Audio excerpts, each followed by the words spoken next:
Phone call ਚੱਕੀ ਚੱਕਦੇ ਸਾਰ ਇੱਕ ਸਟੂਡੈਂਟ ਬੋਲਦਾ ਹੈ ਕਿ ਜੀ ਮੈਂ ਕੈਨੇਡਾ ਤੋਂ ਬੋਲ ਰਿਹਾ ਤੇ ਮੈਂ ਕੈਨੇਡਾ ਦੇ ਓਨਟਾਰੀਓ ਤੋਂ ਬੋਲਦਾ ਪਿਆ ਤੇ ਮੈਂ 23 ਲੱਖ ਰੁਪਇਆ ਖਰਚ ਕੇ ਕਹਿੰਦਾ ਮੈਂ ਕੈਨੇਡਾ ਆਇਆ ਸੀ ਤੇ ਮੇਰਾ ਜਿਹੜਾ ਕਾਲਜ ਹੈ ਮੈਨੂੰ ਇੱਥੇ ਆ ਕੇ ਪਤਾ ਲੱਗਦਾ ਕਿ ਮੇਰੇ ਕਾਲਜ ਦੇ ਵਿੱਚ ਵਰਕ ਪਰਮਿਟ ਹੈ ਨਹੀਂ 23 ਲੱਖ ਖਰਚ ਕੇ ਕਹਿੰਦਾ ਮੈਂ ਆਇਆ ਮੈਂ ਮਾਪਿਆਂ ਨੂੰ ਦੁਬਾਰਾ ਕਹਿੰਦਾ ਦੱਸ ਨਹੀਂ ਸਕਦਾ ਮੈਂ ਉਹਨਾਂ ਤੋਂ ਫੀਸ ਲਈ ਰਿਕੁਐਸਟ ਨਹੀਂ ਕਰ ਸਕਦਾ ਜਾਂ ਕਹਿੰਦਾ ਮੇਰੇ 'ਚ ਇੰਨੀ ਹਿੰਮਤ ਹੈ ਹੀ ਨਹੀਂ ਕਿ ਮੈਂ ਆਪਣੇ ਪਿਓ ਨਾਲ फ़ोन 'ਤੇ ਇਸ ਬਾਰੇ ਗੱਲ ਕਰ ਲਾਂ ਮੈਨੂੰ ਲੱਗਿਆ ਮੈਂ ਹਿੰਮਤ ਕਰਕੇ ਕਹਿੰਦਾ ਮੈਂ ਤੁਹਾਡੇ ਨਾਲ ਗੱਲ ਕਰ ਰਿਹਾ ਜੇ ਮੇਰਾ ਕੁਝ ਹੱਲ ਹੋ ਸਕਦਾ ਭਾਜੀ ਕਿਸੇ ਤਰੀਕੇ ਕਹਿੰਦਾ ਮੇਰਾ ਹੱਲ ਕਰਵਾ ਦਿਓ ਨਹੀਂ ਤਾਂ ਕਹਿੰਦਾ ਮੇਰੇ ਕੋਲ ਇੱਕੋ ਹੀ ਆਪਸ਼ਨ ਬਚਦਾ ਹੈ ਕਿ ਮੈਂ ਸੁਸਾਈਡ ਕਰ ਲੈਣਾ ਫਿਰ ਮੈਂ ਉਹਨੂੰ ਪੁੱਛਿਆ ਵੀ 23 ਲੱਖ ਤੂੰ ਕਿਸ ਹਿਸਾਬ ਨਾਲ 23 ਲੱਖ ਦਾ ਤਾਂ ਖਰਚਾ ਹੀ ਨਹੀਂ ਬਣਦਾ ਜਦੋਂ ਉਹਨਾਂ ਨੂੰ ਮੈਂ ਇਹ ਚੀਜ਼ ਦੱਸੀ ਕਿ ਤੁਹਾਡੇ ਬੱਚੇ ਦਾ ਮੈਨੂੰ फ़ोन ਆਇਆ ਤੇ ਬੱਚੇ ਦੀ ਆਹ ਵਰਡਿੰਗ ਸੀ ਤਾਂ ਉਸ ਪਿਓ ਦਾ ਮਤਲਬ ਮੈਂ ਬਿਆਨ ਨਹੀਂ ਕਰ ਸਕਦਾ ਕਿ ਉਹ ਕੁਝ ਮਿੰਟਾਂ ਦੇ ਲਈ ਖਾਮੋਸ਼ ਹੋ ਗਏ ਉਹ ਬੋਲ ਨਹੀਂ ਪਾਏ ਕਿ ਮੈਂ ਕੀ ਕਹਾਂ ਉਹ ਰਾਤ ਮੈਨੂੰ ਵੀ ਨੀਂਦ ਨਹੀਂ ਆਈ ਪ੍ਰੋਪਰਲੀ ਮੈਂ ਜਦੋਂ ਤੱਕ ਉਸ ਬੱਚੇ ਦਾ ਕੰਮ ਨਹੀਂ ਹੋ ਗਿਆ ਉਹਨੂੰ ਨਵੇਂ ਕਾਲਜ ਤੋਂ ਆਫਰ ਲੈਟਰ ਨਹੀਂ ਮਿਲ ਗਈ ਤਾਂ ਮੈਂ ਵੀ ਅੰਦਰੋਂ ਇਹ ਫੀਲ ਕਰਦਾ ਰਿਹਾ ਕਿ ਯਾਰ ਕਿ ਉਸ ਬੱਚੇ ਵੱਲੋਂ ਕਿਤੇ ਕੋਈ ਮਾੜੀ ਖਬਰ ਨਾ ਆ ਜਾਵੇ ਕਿਸੇ ਨੇ ਕਰਜ਼ਾ ਲੈ ਕੇ ਜਾਂ ਕਿਸੇ ਨੇ ਆੜਤੀਏ ਤੋਂ ਪੈਸੇ ਲੈ ਕੇ ਰਿਸ਼ਤੇਦਾਰਾਂ ਤੋਂ ਪੈਸੇ ਇਕੱਠੇ ਕਰਕੇ ਬੱਚੇ ਨੂੰ ਬਾਹਰ ਭੇਜਿਆ ਤੇ ਨਾਲ ਬੱਚੇ ਨੂੰ ਇਹ ਵੀ ਕਹਿ ਦਿੱਤਾ ਜਾਂਦਾ ਹੈ ਕਿ ਮੈਂ 6 ਮਹੀਨੇ ਦੀ ਸਾਲ ਦੀ ਤੇਰੀ ਫੀਸ ਕਰਤੀ ਹੈ ਪੁੱਤਰਾ ਹੁਣ ਮੁੜ ਕੇ ਸਾਡੇ ਵੱਲ ਨੂੰ ਨਾ ਦੇਖੀ ਸਾਡੇ ਹੱਥ ਖੜੇ ਆ ਸਾਡੇ ਕੋਲ ਹੋਰ ਕੁਝ ਨਹੀਂ ਹੈਗਾ ਕਿਉਂਕਿ ਪੈਸੇ ਅੱਜ ਦਿੱਤੇ ਹੋਏ 2 ਸਾਲ 3 ਸਾਲ ਨੂੰ ਵਾਪਸ ਮੁੜ ਜਾਣਗੇ ਮਾਂ ਪਿਓ ਦਾ ਜਿਹੜਾ ਅਸਲੀ ਧਨ ਬੱਚੇ ਹੈ ਅਗਰ ਬੱਚੇ ਨਾਲ ਕੋਈ ਪੁੱਠੀ ਸਿੱਧੀ ਕੋਈ ਗੱਲ ਹੋ ਜਾਂਦੀ ਹੈ ਜਾਂ ਬੱਚਾ ਮਾਨਸਿਕ ਤਣਾਅ ਹੇਠ ਆ ਕੇ ਕੋਈ ਇੱਦਾਂ ਦਾ ਸਟੈਪ ਚੱਕ ਲੈਂਦਾ ਤਾਂ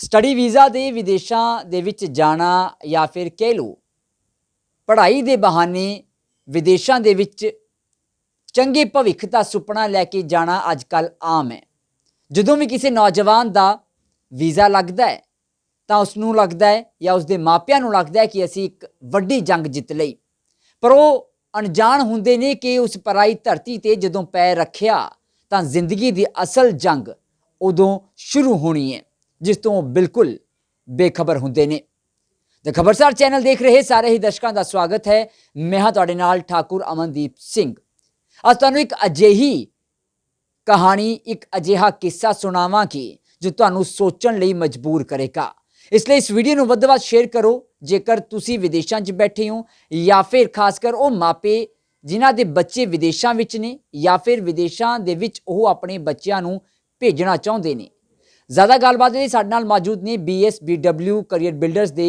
ਡਾਇਰੈਕਟਰ ਮਿਸਟਰ ਸੁਨੀਲ ਚੌਧਰੀ ਸਭ ਤੋਂ ਪਹਿਲਾਂ ਸਵਾਗਤ ਕਰਾਂਗੇ ਭਾਈ ਜੀ ਬਹੁਤ ਸਵਾਗਤ ਹੈ ਤੇ ਖਬਰਸਾਰ ਤੇ thank you sir thank you so much ਖਬਰਸਾਰ ਦੇਖਣ ਵਾਲੇ ਸਾਰੇ ਦਰਸ਼ਕਾਂ ਦਾ ਤਹਿ ਦਿਲੋਂ ਮੈਂ ਬਹੁਤ ਜ਼ਿਆਦਾ ਧੰਨਵਾਦੀ ਹਾਂ ਤੇ ਸਾਰਿਆਂ ਨੂੰ ਦੋਵੇਂ ਹੱਥ ਜੋੜ ਕੇ ਫਤਿਹ ਬੁਲਾਉਂਦਾ ਭਾਈ ਮੈਂ ਸਿੱਧਾ ਸਵਾਲ ਤੇ ਆਵਾਂਗਾ ਕਿਉਂਕਿ ਜਿਹੜਾ ਅੱਜ ਅਸੀਂ ਇੱਕ ਕਿੱਸਾ ਸਾਂਝਾ ਕਰਨ ਲੱਗੇ ਹਾਂ ਦਰਸ਼ਕਾਂ ਦੇ ਨਾਲ ਉਹ ਮੇਰੇ ਖਿਆਲ ਦੇ ਵਿੱਚ ਮਾਪਿਆਂ ਦੇ ਲਈ ਇੱਕ ਵੱਡੀ ਸਿੱਖਿਆ ਤੇ ਬੱਚਿਆਂ ਨੂੰ ਹੌਸਲਾ ਦੇਗਾ ਤੁਹਾਨੂੰ ਇੱਕ ਕੈਨੇਡਾ ਤੋਂ ਫ਼ੋਨ ਆਇਆ ਇੱਕ ਨੌਜਵਾਨ ਦਾ ਤੇ ਉਸ ਨੌਜਵਾਨ ਨੇ ਕੀ ਕਿਹਾ ਕਦੋਂ ਕਾਲ ਆਈ ਤੇ ਕਿਸ ਪਰੇਸ਼ਾਨੀ ਦੇ ਵਿੱਚ ਉਹ ਸੀ ਭਾਜੀ ਉਹ ਕਿੱਸਾ ਜਾਂ ਮੈਂ ਕਹਾਂਗਾ ਕਿ ਉਹ ਵਕਤ ਜਾਂ ਉਹ ਜਿਹੜਾ ਇੱਕ ਪਲ ਸੀ ਮੈਂ ਜ਼ਿੰਦਗੀ 'ਚ ਉਹ ਕਦੇ ਨਹੀਂ ਭੁੱਲ ਸਕਦਾ ਪਿਛਲੇ ਮਹੀਨੇ ਸ਼ੁੱਕਰਵਾਰ ਦਾ ਦਿਨ ਸੀ ਤੇ ਸ਼ਾਇਦ 14 ਅਗਸਤ 14 ਜਾਂ 15 ਅਗਸਤ ਦਾ ਸ਼ੁੱਕਰਵਾਰ ਪੈਂਦਾ ਉਸ ਦਿਨ ਦੀ ਗੱਲ ਹੈ ਸਵੇਰੇ 5:30 ਵਜੇ ਅੰਦਾਜ਼ਨ ਮੈਂ 5:30 6 ਵਜੇ ਉੱਠ ਜਾਂਦਾ 5:30 ਵਜੇ ਮੈਂ ਹਲੇ ਬੈੱਡ 'ਤੇ ਸੀ ਤੇ ਮੈਨੂੰ ਇੱਕ ਫ਼ੋਨ ਕਾਲ ਆਈ ਦੇਖਿਆ ਕੈਨੇਡਾ ਦਾ ਨੰਬਰ ਚਲੋ ਚੱਕ ਲੈਂਦੇ ਹਾਂ ਫ਼ੋਨ ਕਾਲ ਚੱਕਦੇ ਸਾਰ ਇੱਕ ਸਟੂਡੈਂਟ ਬੋਲਦਾ ਹੈ ਕਿ ਜੀ ਮੈਂ ਕੈਨੇਡਾ ਤੋਂ ਬੋਲ ਰਿਹਾ ਤੇ ਮੈਂ ਕੈਨੇਡਾ ਦੇ ਓਨਟਾਰੀਓ ਤੋਂ ਬੋਲਦਾ ਪਿਆ ਤੇ ਮੈਂ 23 ਲੱਖ ਰੁਪਇਆ ਖਰਚ ਕੇ ਕਹਿੰਦਾ ਮੈਂ ਕੈਨੇਡਾ ਆਇਆ ਸੀ ਤੇ ਮੇਰਾ ਜਿਹੜਾ ਕਾਲਜ ਹੈ ਮੈਨੂੰ ਇੱਥੇ ਆ ਕੇ ਪਤਾ ਲੱਗਦਾ ਕਿ ਮੇਰੇ ਕਾਲਜ ਦੇ ਵਿੱਚ ਵਰਕ ਪਰਮਿਟ ਹੈ ਨਹੀਂ ਹੁਣ ਮੇਰਾ ਕਾਲਜ ਮੈਨੂੰ ਫੀਸ ਨਹੀਂ ਮੋੜਦਾ ਪਿਆ ਇੱਕ ਸਮੈਸਟਰ ਮੈਂ ਕਰ ਚੁੱਕਿਆ 23 ਲੱਖ ਖਰਚ ਕੇ ਕਹਿੰਦਾ ਮੈਂ ਆਇਆ ਮੈਂ ਮਾਪਿਆਂ ਨੂੰ ਦੁਬਾਰਾ ਕਹਿੰਦਾ ਦੱਸ ਨਹੀਂ ਸਕਦਾ ਮੈਂ ਉਹਨਾਂ ਤੋਂ ਫੀਸ ਲਈ ਰਿਕੁਐਸਟ ਨਹੀਂ ਕਰ ਸਕਦਾ ਜਾਂ ਕਹਿੰਦਾ ਮੇਰੇ 'ਚ ਇੰਨੀ ਹਿੰਮਤ ਹੈ ਹੀ ਨਹੀਂ ਕਿ ਮੈਂ ਆਪਣੇ ਪਿਓ ਨਾਲ ਫ਼ੋਨ 'ਤੇ ਇਸ ਬਾਰੇ ਗੱਲ ਕਰ ਲਾਂ ਕਹਿੰਦਾ ਮੈਂ ਤੁਹਾਡੀ ਵੀਡੀਓ ਦੇਖੀ ਸੀ ਥੋੜ੍ਹੇ ਦਿਨ ਪਹਿਲਾਂ ਤੇ ਮੈਨੂੰ ਲੱਗਿਆ ਮੈਂ ਹਿੰਮਤ ਕਰਕੇ ਕਹਿੰਦਾ ਮੈਂ ਤੁਹਾਡੇ ਨਾਲ ਗੱਲ ਕਰ ਰਿਹਾ ਜੇ ਮੇਰਾ ਕੁਝ ਹੱਲ ਹੋ ਸਕਦਾ ਭਾਜੀ ਕਿਸੇ ਤਰੀਕੇ ਕਹਿੰਦਾ ਮੇਰਾ ਹੱਲ ਕਰਵਾ ਦਿਓ ਨਹੀਂ ਤਾਂ ਕਹਿੰਦਾ ਮੇਰੇ ਕੋਲ ਇੱਕੋ ਹੀ ਆਪਸ਼ਨ ਬਚਦਾ ਹੈ ਕਿ ਮੈਂ ਸੁਸਾਈਡ ਕਰ ਲੈਣਾ ਨਹੀਂ ਉਸ ਮੁੰਡੇ ਨੇ ਤੁਹਾਨੂੰ ਇਹ ਫ਼ੋਨ ਤੇ ਕਿਹਾ ਕਿ ਮੈਂ ਸੁਸਾਈਡ ਕਰ ਲਾਂਗਾ ਬਿਲਕੁਲ ਉਸ ਮੁੰਡੇ ਦੀ ਆਪਣੀ ਵਰਡਿੰਗ ਸੀ। ਉਹ ਕਹਿੰਦਾ ਮੈਂ ਭਾਜੀ ਮੇਰੇ ਕੋਲ ਹੋਰ ਕੋਈ ਹੱਲ ਨਹੀਂ ਹੈ ਸੁਸਾਈਡ ਕਰਨ ਤੋਂ ਇਲਾਵਾ। ਫਿਰ ਮੈਂ ਉਹਨੂੰ ਪੁੱਛਿਆ ਵੀ 23 ਲੱਖ ਤੂੰ ਕਿਸ ਹਿਸਾਬ ਨਾਲ 23 ਲੱਖ 23 ਲੱਖ ਦਾ ਤਾਂ ਖਰਚਾ ਹੀ ਨਹੀਂ ਬਣਦਾ। ਬਿਲਕੁਲ। ਤਾਂ ਮੈਨੂੰ ਉਹਨੇ ਦੱਸਿਆ ਕਿ 18 ਲੱਖ ਰੁਪਏ ਦਾ ਉਹਨੇ ਆਪਣੇ ਜਿੱਥੋਂ ਵੀ ਉਹਨੇ ਵੀਜ਼ਾ ਕਰਵਾਇਆ ਉਹਦੇ ਨਾਲ ਪੈਕੇਜ ਕੀਤਾ ਸੀ। 5.5 ਪੌਣੇ 6 ਲੱਖ ਰੁਪਏ ਜਿਹੜਾ GIC ਦਾ ਭਰਿਆ ਜਾਂਦਾ ਉਹਨੇ ਅਲੱਗ ਤੋਂ ਭਰਿਆ ਸੀ। ਤਾਂ ਸਾਰਾ ਕੁਝ ਮਿਲਾ ਕੇ 23 ਲੱਖ ਰੁਪਏ ਬਣਦਾ। ਤਾਂ ਉਹ ਖਰਚ ਕੇ ਜਦੋਂ ਆਇਆ ਕਹਿੰਦਾ ਮੈਂ 23 ਲੱਖ ਤਾਂ ਘਰਦਿਆਂ ਦਾ ਪਹਿਲਾਂ ਲਵਾ ਕੇ ਆਇਆ ਤੇ ਮੈਂ ਹੁਣ ਕਿਸ ਮੂੰਹ ਨਾਲ ਘਰਦਿਆਂ ਨੂੰ ਇਹ ਚੀਜ਼ ਕਵਾਂ ਕਿ ਮੈਨੂੰ ਅੱਜ ਹੋਰ ਪੈਸੇ ਦੀ ਲੋੜ ਹੈ ਜਾਂ ਮੈਨੂੰ ਮੇਰਾ ਕਾਲਜ ਫੀਸ ਨਹੀਂ ਮੋੜ ਰਿਹਾ। ਵਜ੍ਹਾ ਮੈਂ ਤੁਹਾਨੂੰ ਦੱਸ ਚੁੱਕਿਆ ਕਿ ਜਿਸ ਕਾਲਜ ਦੇ ਵਿੱਚ ਉਹ ਗਿਆ ਸੀ ਉਹਦੇ 'ਚ ਉਹਨੂੰ ਵਰਕ ਪਰਮਿਟ ਨਹੀਂ ਸੀ ਮਿਲਣਾ। ਇਹ ਉਹਨੂੰ ਉੱਥੇ ਜਾ ਕੇ ਪਤਾ ਲੱਗਿਆ। ਭਾਜੀ ਜਦੋਂ ਤੁਸੀਂ ਸੁਣਿਆ ਵੀ 23 ਲੱਖ ਲਾ ਕੇ ਬੱਚਾ ਕੈਨੇਡਾ ਪਹੁੰਚਿਆ ਤੇ ਇੰਨਾ ਪੈਸਾ ਲੱਗਦਾ ਵੀ ਹੈ? ਨਹੀਂ, ਐਕਚੁਅਲ ਦੇ ਵਿੱਚ ਇੰਨਾ ਪੈਸਾ ਇਹ ਕੈਲਕੂਲੇਸ਼ਨ ਕਿੱਦਾਂ ਬਣੀ ਹੈ ਮੇਰੀ ਸਮਝ ਤੋਂ ਵੈਸੇ ਬਾਹਰ ਹੈ। ਪਰ ਜੇ ਇੱਕ ਜੈਨੂਇਨਲੀ ਜਿੱਦਾਂ ਆਪਾਂ ਪਿਛਲੀ ਵੀਡੀਓ ਦੇ ਵਿੱਚ ਵੀ ਗੱਲ ਕਰਦੇ ਆਏ ਆ ਕਿ ਬੱਚਾ ਆਪਣੀ ਫੀਸ ਆਪ ਭਰੇ, ਬੱਚਾ ਆਪਣੀ ਫੀਸ ਆਪ ਭਰਦਾ ਹੈ, ਬੱਚਾ GIC ਆਪ ਭਰਦਾ ਹੈ ਤਾਂ ਉਹਦਾ ਤਕਰੀਬਨ ਖਰਚਾ 14 ਤੋਂ 15 ਲੱਖ ਦੇ ਵਿੱਚ ਆਉਂਦਾ ਹੈ। ਸੋ 23 ਲੱਖ ਤਾਂ ਇੱਕ ਐਕਸਟਰਾ ਅਮਾਊਂਟ ਹੈ। ਹੁਣ ਇਹਦੇ 'ਚ ਪਰ ਮੈਂ ਇੱਕ ਚੀਜ਼ ਹੋਰ ਕਹੂੰਗਾ ਕਿ ਬੱਚੇ ਦੀ ਸੱਚਾਈ ਦਾ ਮੈਂ ਵਾਕਈ ਉਹਦਾ ਮੁਰੀਦ ਹੋਇਆ। ਜਿਸ ਉਹਨੇ ਮੈਨੂੰ ਦੱਸਿਆ, ਮੈਂ ਜਦੋਂ ਉਹਨੂੰ ਪੁੱਛਿਆ ਕਿ ਤੂੰ 23 ਲੱਖ ਰੁਪਇਆ ਮੈਨੂੰ ਦੱਸਦਾ ਸੀ 23 ਲੱਖ ਬਣਦਾ ਕਿੱਦਾਂ? ਕਿਆ ਤੇਰੇ ਕੰਸਲਟੈਂਟ ਨੇ ਤੈਨੂੰ ਇਹ ਨਹੀਂ ਦੱਸਿਆ ਕਿ ਇਸ ਕਾਲਜ ਦੇ ਵਿੱਚ ਤੈਨੂੰ ਵਰਕ ਪਰਮਿਟ ਨਹੀਂ ਮਿਲਣਾ? ਕਹਿੰਦਾ ਭਾਜੀ ਨਾ ਮੈਨੂੰ ਕੰਸਲਟੈਂਟ ਨੇ ਦੱਸਿਆ ਤੇ ਨਾ ਹੀ ਮੈਂ ਉਹਨੂੰ ਪੁੱਛਿਆ। ਕਹਿੰਦਾ ਮੇਰੀ ਕੰਸਲਟੈਂਟ ਨਾਲ ਡੀਲ ਹੀ ਇੰਨੀ ਹੋਈ ਸੀ ਕਿ ਤੈਨੂੰ ਤੇਰਾ ਵੀਜ਼ਾ ਕਰਾ ਕੇ ਦੇਵਾਂਗੇ ਤੇ ਵੀਜ਼ਾ ਕਹਿੰਦਾ ਅਗਲੇ ਨੇ ਕਰਾਤਾ ਤੇ ਮੈਂ ਕੈਨੇਡਾ ਆ ਗਿਆ। ਹੁਣ ਕੈਨੇਡਾ 'ਚ ਆ ਕੇ ਜਿਹੜੀਆਂ ਕਹਿੰਦਾ ਪਰੇਸ਼ਾਨੀਆਂ ਮੈਨੂੰ ਆ ਰਹੀਆਂ ਨੇ ਕਹਿੰਦਾ ਗਲਤੀ ਮੇਰੀ ਆ ਤਾਂ ਝੱਲਣੀਆਂ ਵੀ ਤਾਂ ਮੈਨੂੰ ਹੀ ਪੈਣੀਆਂ ਨੇ। ਇਹ ਉਸ ਬੱਚੇ ਦੀ ਵਰਡਿੰਗ ਸੀ। ਮਤਲਬ ਉਸਨੇ ਐਡਮਿਟ ਕੀਤਾ ਕਿ ਗਲਤੀ ਸਾਡੀ ਵੀ ਹੈਗੀ ਹੈ ਕਿ ਮੈਂ ਪਹਿਲਾਂ ਪੁੱਛਿਆ ਹੀ ਨਹੀਂ, ਮੈਂ ਇਸ ਲਾਲਚ ਵਿੱਚ ਰਹਿ ਗਿਆ ਕਿ ਮੈਨੂੰ ਤੁਸੀਂ ਕੈਨੇਡਾ ਦਾ ਵੀਜ਼ਾ ਦਵਾ ਦਿਓ, ਮੇਰੇ ਲਈ ਉਹੀ ਜੰਗ ਫਤਿਹ ਹੋ ਗਈ। ਬਿਲਕੁਲ ਉਸ ਬੱਚੇ ਦੀ ਆਪਣੀ ਵਰਡਿੰਗ ਸੀ। ਉਹ ਕਹਿੰਦਾ ਕਿ ਇਹ ਮੇਰਾ ਫੈਸਲਾ ਹੈ ਤੇ ਜੋ ਮੇਰਾ ਫੈਸਲਾ ਹੈ, ਪੈਸੇ ਮੈਂ ਦਿੱਤੇ, ਕੰਸਲਟੈਂਟ ਨੇ ਜੋ ਮੇਰੇ ਤੋਂ ਪੈਸੇ ਮੂੰਹ ਮੰਗੇ ਦਿੱਤੇ, ਕਹਿੰਦਾ ਉਹਨੇ ਮੇਰਾ ਕੰਮ ਕਰਾਤਾ, ਮੈਂ ਕੈਨੇਡਾ ਆ ਗਿਆ। ਕੈਨੇਡਾ ਆ ਕੇ ਕਹਿੰਦਾ ਮੈਨੂੰ ਪਤਾ ਲੱਗ ਰਿਹਾ ਕਿ ਕਹਿੰਦਾ ਮੈਂ ਇੱਕ ਸਮੈਸਟਰ ਕਰ ਲਿਆ। ਇੱਕ ਸਮੈਸਟਰ ਕਰਨ ਤੋਂ ਬਾਅਦ ਮੈਨੂੰ ਇਹ ਪਤਾ ਲੱਗ ਰਿਹਾ ਕਿ ਇਸ ਕਾਲਜ ਦੇ ਵਿੱਚ ਵਰਕ ਪਰਮਿਟ ਹੈ ਨਹੀਂ ਤੇ ਕਹਿੰਦਾ ਹੁਣ ਕਾਲਜ ਉਹ 1 ਸਾਲ ਦੀ ਫੀਸ ਉਹਨੇ ਭਰੀ ਸੀ, 7-8 ਲੱਖ ਰੁਪਏ ਉਹਦੀ ਫੀਸ ਬਣਦੀ ਸੀ ਤੇ ਅਗਲੀ ਜਿਹੜੀ ਫੀਸ ਹੈ ਉਹਦੀ ਕਾਲਜ ਮੋੜ ਨਹੀਂ ਸੀ ਰਿਹਾ। ਜਾਂ ਕਹਿ ਲਓ ਕਿ ਬੱਚੇ ਨੂੰ ਥੋੜੀ ਅਵੇਅਰਨੈਸ ਦੀ ਕਮੀ ਸੀ। ਉਹਨੂੰ ਲੱਗਿਆ ਕਿ ਉਹਦੇ ਉਹ ਪੈਸੇ ਵੀ ਫਸ ਗਏ ਜੀ। ਜਿਹੜੇ ਉਹ ਪੈਸੇ ਪਹਿਲਾਂ ਦੇ ਕੇ ਆਇਆ ਉਹ ਤਾਂ ਚਲੋ ਕਿਸੇ ਖਾਤੇ ਪੈਣੇ ਨਹੀਂ, ਉਹ ਤਾਂ ਵਾਪਸ ਨਹੀਂ ਆਣੇ ਕਿਉਂਕਿ ਉਹਦੀ ਡੀਲ ਹੀ ਉਹ ਹੋਈ ਸੀ। ਹੁਣ ਉਹਨੂੰ ਪਹਿਲਾਂ ਤਾਂ ਇੱਕ ਐਦਾਂ ਦੇ ਕਾਲਜ ਦੇ ਵਿੱਚ ਐਡਮਿਸ਼ਨ ਚਾਹੀਦੀ ਸੀ ਕਿ ਜਿੱਥੇ ਪੜ੍ਹਨ ਤੋਂ ਬਾਅਦ ਉਹਨੂੰ ਵਰਕ ਪਰਮਿਟ ਮਿਲੇ, ਜਿਹਦੇ ਲਈ ਉਹਨੇ ਮੈਨੂੰ ਫੋਨ ਕੀਤਾ ਸੀ ਕਿ ਤੁਸੀਂ ਅਗਰ ਉਹ ਮੇਰੀ ਐਡਮਿਸ਼ਨ ਕਰਾ ਸਕਦੇ ਹੋ। ਫਿਰ ਮੈਂ ਉਹਦੀ ਇੱਕ ਸਰਕਾਰੀ ਕਾਲਜ ਦੇ ਵਿੱਚ ਉਹਨੂੰ ਕਿਹਾ ਕਿ ਤੇਰੀ ਉੱਥੇ ਐਡਮਿਸ਼ਨ ਹੋ ਜੂਗੀ। ਤੇ ਫਿਰ ਉਹਨੂੰ ਇੱਕ ਚੀਜ਼ ਹੋਰ ਇਹ ਨਹੀਂ ਸੀ ਕਲੀਅਰ ਕਿ ਜਿਹੜੀ ਕਾਲਜ ਦੇ ਵਿੱਚ ਉਹਨੂੰ ਲੱਗਦਾ ਸੀ ਕਿ ਮੈਂ ਅੱਗੇ ਐਡਮਿਸ਼ਨ ਲੈਣੀ ਉੱਥੇ ਫਿਰ ਉਹਨੂੰ ਸਾਲ ਦੀ ਫੀਸ ਭਰਨੀ ਪੈਣੀ ਹੈ। ਪਰ ਨਹੀਂ, ਜਦੋਂ ਬੱਚਾ ਇੱਕ ਵਾਰ ਕੈਨੇਡਾ ਪਹੁੰਚ ਗਿਆ ਤਾਂ ਉੱਥੇ ਬੱਚੇ ਕੋਲ ਆਪਸ਼ਨ ਹੁੰਦੇ ਆ, ਬੱਚਾ 6-6 ਮਹੀਨੇ ਦੀ ਫੀਸ ਭਰ ਸਕਦਾ ਹੈ। ਤੇ ਕਈ ਵਾਰ ਕਾਲਜ ਬੱਚੇ ਦਾ ਬਿਹੇਵੀਅਰ ਦੇਖ ਕੇ ਜਾਂ ਅਗਰ ਬੱਚਾ ਗੱਲ ਕਰ ਲੈਂਦਾ ਹੈ ਕਾਲਜ ਉਹਦੀਆਂ ਇੰਸਟਾਲਮੈਂਟਸ ਵੀ ਬਣਾ ਦਿੰਦਾ ਹੈ। ਸੋ ਮੈਂ ਉਹਨੂੰ ਦੱਸਿਆ ਕਿ ਤੇਰੀ $1100 ਤੈਨੂੰ ਇੱਕ ਇਨੀਸ਼ੀਅਲ ਡਿਪੋਜ਼ਿਟ ਦੇਣਾ ਪੈਣਾ ਹੈ। ਸਰਕਾਰੀ ਕਾਲਜ ਦੇ ਵਿੱਚ ਪਹਿਲਾਂ ਉਹਦੀ ਐਡਮਿਸ਼ਨ ਕਰਾਈ, ਇਹ ਅਗਲੇ ਹਫਤੇ ਦੇ ਵਿੱਚ ਦਾ ਪ੍ਰੋਸੀਜਰ ਹੈ, ਮੈਂ ਤੁਹਾਨੂੰ ਦੱਸਦਾ। ਉਹਦੀ ਐਡਮਿਸ਼ਨ ਕਰਵਾਈ, ਐਡਮਿਸ਼ਨ ਕਰਾ ਕੇ $1100 ਉਹਦੇ ਕੋਲ GIC ਵਾਲੇ ਪੈਸੇ ਪਏ ਸੀ।